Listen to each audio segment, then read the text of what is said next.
Excited to have you here. There's a lot to cover, so let's dive in. The goal of today is to get educated and to level up. Why are we here? I assume you know what's great about using Shopify for point of sale and online. Once you get going with Shopify, the need for middleware to keep everything in sync goes away. You'll have the omni-channel experience. Just imagine somebody buying online, being rewarded in store, or vice versa. Being able to shop in store and then buy online with a saved cart. So there's a lot to look forward to. The purpose of our webinar today is to let you know what's involved in switching point of sale systems and what your new world with Shopify will look like. Some quick introductions. My name is Steve Haase, that's me on the left. I've been at Shopify for 4 years now. I'm really interested in migrations, which is why we're doing this topic. I've been on different teams at Shopify Plus, now with Shopify Retail, and seeing the challenge that merchants have gone through in getting their stores set up has really inspired me to dive into this topic and lift the curtain, letting you know that it's not as daunting as it may seem. So that's what we're going to be covering today. And I'm joined by my friend Mark Perini. I'll let him introduce himself. Hey guys, my name is Mark Perini. I'm the founder of ICEE Social. I've been doing migrations with Shopify for the past 4 years. So I've seen all different migration systems, all different POS systems, and we've really locked it down to a science. So I'm excited to have you all here and to get you guys leveled up on what's going to happen in your migration. Beautiful. So for the content, we're going to cover products, customers, orders, and then everything else that entails Shopify point of sale. We'll call that add-ons, but that's hardware, any apps that you might need to make your store run. So for products, I'll hand it over to Mark. Hey guys, so obviously products are the lifeblood of your store. When you're migrating over to Shopify POS, you obviously want all the products that you have in your retail store brought over to your new Shopify POS setup. So the number one thing here is data quality is up to you. Think of your migration as a clean start.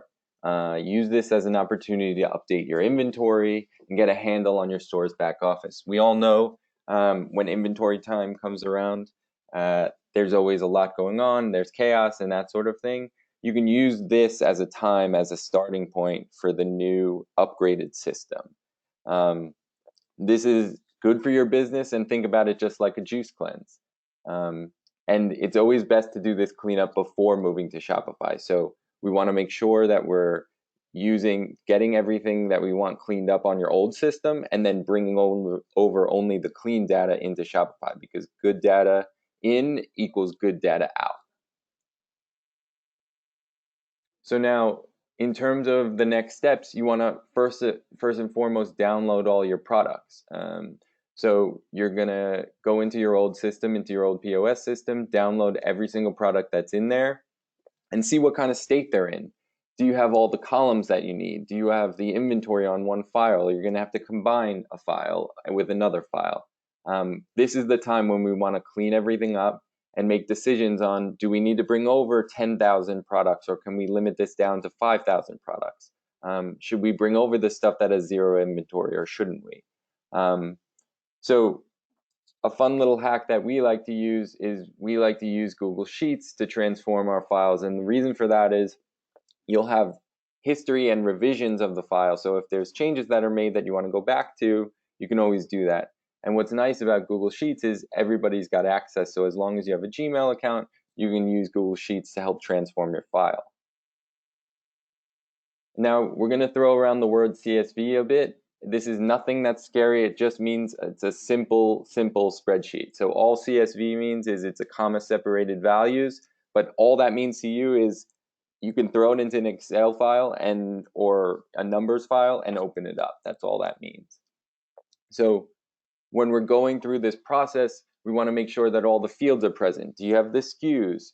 Do you have the barcodes? Do you have the inventory? We want to make sure that front to backwards, we have everything that we need to do this migration. And we also want to make sure that all these columns are consistent, right? So we want to make sure that, for example, if in our old system barcodes were labeled as SKUs, we're going to want to bring over the SKUs as the barcodes in Shopify. And I'll give you an example of that. If you look at the hang tags on your products, right? Whatever number is below the barcode, that's the barcode we're going to want to bring over as the variant barcode in Shopify. So that could be anything from, I've seen other systems that call it a SKU, that call it a style number, or that sort of thing. All you need to know is whatever that number is, that's what you're going to actually bring over to Shopify as the barcode. And then again, if the inventory is 0, are you planning on buying more of that item? Are you planning on not having that item anymore? Because it may be time again to do a cleanse and to kind of get rid of some of this old historical product that you're not going to need in the new system. And then the final step is to look at, do your products have variants? So what a variant is, we use the word variant at Shopify. All that means is product options. So things like small, medium, large, that's a product option, that's a product variant. Blue, red, green for t-shirts, that would be another variant. So what we want to make sure of is in the old system that we have product options and that we're moving that over to the specific columns in Shopify that now are called product variants. Good stuff, Mark. So when we bring our products over, we're also going to have inventory. And you need to make a couple decisions about how you want to manage inventory for when you go live.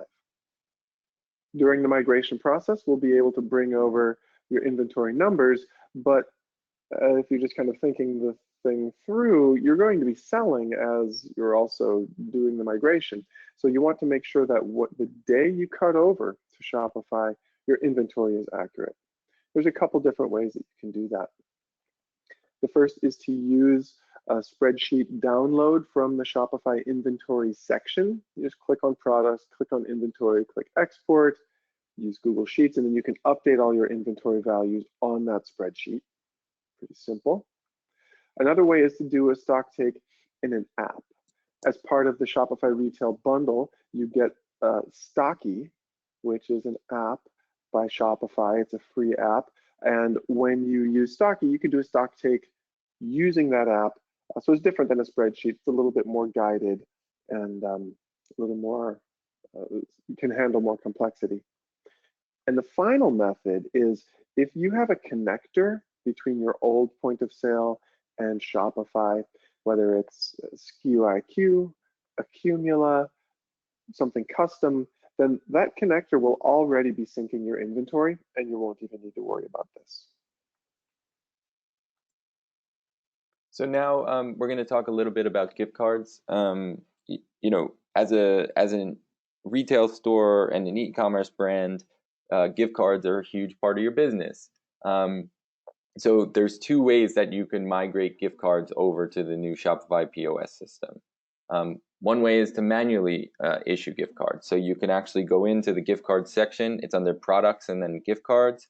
And you can manually issue gift cards for all your customers that have gift cards on your old system, and now they'll be Shopify specific. And the nice thing about Shopify gift cards is that they can use it on the online store and in the retail store. So there's no restrictions. If you have a lot of gift cards, you can use an app or a partner like me to bring over all these gift cards and get you migrated onto the new Shopify POS system.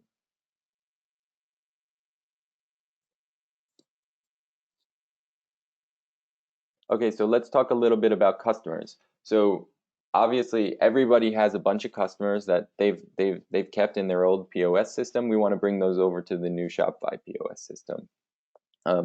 What we want to make sure of is that these customers have either an email or a phone number so that they can be migrated over to Shopify. So any customers that don't have emails or don't have phone numbers in your first export, see if you have them in a MailChimp, see if you have them in a constant contact, see if you have them somewhere else where you can add their emails and add their phone numbers, because that's gonna give you the best experience and customer records on the Shopify side once you migrate everything over. Good stuff. And you don't need to worry about taking notes with all this. If you click on the handouts section of the GoToWebinar control panel, you'll see a PDF there. We're going to give you a full checklist of everything that we're covering here. So you can just listen along, maybe take some notes if you'd like, but you're not going to miss anything. Now that we have customers sorted out, let's talk about orders. This is a bit of a tricky one because orders represent, they have the same amount of complexity as products. Remember, we went through all those points earlier with the variants and the mapping and all the things that are required to bring products from your old system to your new system. Orders are at a similar level, except they aren't as mission critical for actually doing business in your store. Right? If your products are not in the point of sale, you can't make transactions. But if your historical orders aren't in, you can still do business. So let's talk about 3 different options for orders with the overall understanding that they aren't mission critical for migrations. And there's some different workarounds that may even be better than taking on the time and the effort to migrate your orders. So let's start there. The main use cases that I see merchants use orders for is, first of all, to accept returns, to see customer history, for clienteling and VIP programs and such, and then to report on time frames, one period versus another period. We'll go through each of those in turn. To accept returns, you actually need the transaction associated with the order. And with Shopify, when you import your orders, it won't also include that transaction. It's just going to include the order details. So accepting returns, you'll still need some other way to do that, whether it's issuing gift cards, keeping your old system live for the length of your return period. Those are some different ways that I've seen merchants successfully handle historical orders as it relates to returns. In terms of customer history, again, there's a lot of complexity with mapping the correct order with the right line items to the right customer. All of those details have to come together to get an accurate picture of that customer history. There are hacks that get you there much quicker. For instance, when you do the order export from your old system, find out who those customers that have placed the most orders are, add a tag to that upload file that says VIP or more than 5 orders or whatever it is, so that that customer still stands out in your Shopify system when you bring them over. And then reporting on time frames. Oftentimes what will get the job done here, really well in fact, is again, you export your historical orders to a spreadsheet, and then you use that spreadsheet to compare on time frames. After a certain amount of time, the look back period will be included in your Shopify store, and so you won't need the spreadsheet anymore. But for that initial period of changing the systems, switching that reporting to the spreadsheet would get the job done for you. So add-ons. Everybody wants to know, what will my full setup look like? And particularly, can I still use my printer, my iPad, my barcode scanner, etc.? The best place to go to answer all those questions is hardware.shopify.com. You'll be able to see everything we have for point of sale, for shipping, for gift cards, and you can compare what you currently have to what we're offering, and what we offer is what your new setup will look like. Now, in terms of the apps that are required for going live, we'll have Mark cover that. Yeah, so there's a ton of apps that work with POS already. You know, hundreds of apps that will work with both your online store and your new POS. Some of the ones that we think are super important, we've highlighted here. For keeping track of inventory, Stocky is a free app that's supported by Shopify. What they do is they allow you to have POs that you could bring in inventory. They also help with stock takes. They also help where you can scan barcodes when you're doing inventory. So it's a really great app, and it also will help you with some inventory planning in terms of helping you decide, hey, should we reorder this product or shouldn't we? So that's a really great app to kind of get you started with inventory and get you on the best foot. In terms of barcodes, obviously everybody's got labels on their products. So Shopify again has a free app called Retail Barcode Labels. And what this allows you to do is to print with a Dynamo printer. There's a couple other printers that'll work also. It'll let you print the labels that go on the products, so you can actually scan those barcodes and get that rung up on your new register. Finally, for a lot of big retail partners and small guys as well, loyalty and loyalty programs are a big selling point. So in terms of rewards, we have a couple of third-party apps that are some of the best and some of the highest reviewed on the App Store that also work on the POS system. So Smile.io, Swell Rewards, and Loyalty Lion. All these guys work both on your online store and on your POS. So if someone buys something on the online store, they could be rewarded in store, and vice versa. So these are some compelling options in terms of taking loyalty to the next level on Shopify. Nice. So let's summarize. We have the checklist as a download, but just to touch on each of the points, you start by getting your products out of your current system, upload it to Google Sheets so that you can take a look at the data, make sure that everything that you need to run your store is there, make sure that the values are always in the right column. So this, for instance, the SKU is where you'll always find the SKU and it doesn't hop around as you go through the spreadsheet. Delete products that you don't want to bring over. Decide on any transformations that need to happen to split out the right kinds of colors and sizes. Decide on your inventory plan, how you're going to have an accurate count when you go live. Export your customers. Take a look at them in Google. Find the different sources where those email addresses or phone numbers might be to have the best view of your customers for importing into Shopify. Figure out how you want to manage orders. I mentioned Excelify here as an option. It's a great app and they do have an order import feature. Again, the final result may not serve the actual needs that you have in mind. So have a backup method in case.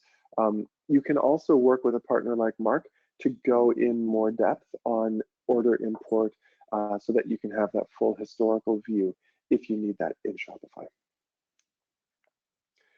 And finally, go to hardware.shopify.com to complete your retail setup. We're going to skip over questions because we're running out of time here. I'd like to thank you for your time.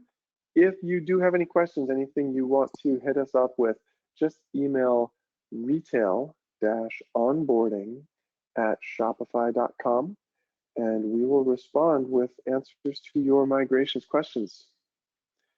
Thank you very much. Thank you, guys.